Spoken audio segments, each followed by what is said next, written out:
اگر بات مشابہت کی آتی ہے، یعنی شکل کس سے ملتی تھی، تو حضرت حسن رضی اللہ تعالیٰ عنہ کی اور حضرت حسین رضی اللہ تعالیٰ عنہ کی جو شکلیں تھیں وہ آپ صلی اللہ علیہ وسلم سے ملتی تھیں اور بہت زیادہ ملتی تھیں۔ تو صحابہ رضی اللہ تعالیٰ عنہم اجمعین کا یہ ارشاد ہے کہ جس کسی نے آپ صلی اللہ علیہ وسلم سے مشابہ کسی کو دیکھنا ہے، آپ صلی اللہ علیہ وسلم جیسا کسی کو دیکھنا ہے، تو حضرت حسن رضی اللہ تعالیٰ عنہ کو گردن، ان کے بالوں اور ان کے چہرے کو دیکھے،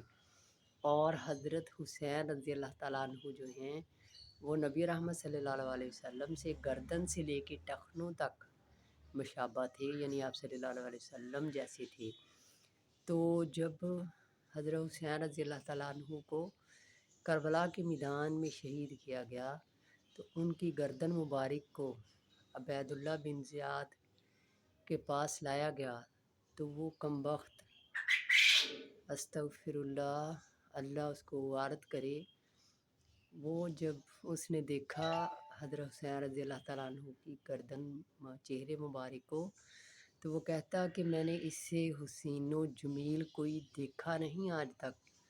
اور ایک چھڑی منگوائی اور حضرت حسین رضی اللہ تعالیٰ عنہ کی ناک پر مارتا تھا اور کہتا تھا کہ میں نے اس سے زیادہ خوبصورت آج تک کوئی نہیں دیکھا۔ اللہ تعالیٰ ہمیں ان سے محبت اور عقیدت کی توفیق عطا فرمائے۔ آمین۔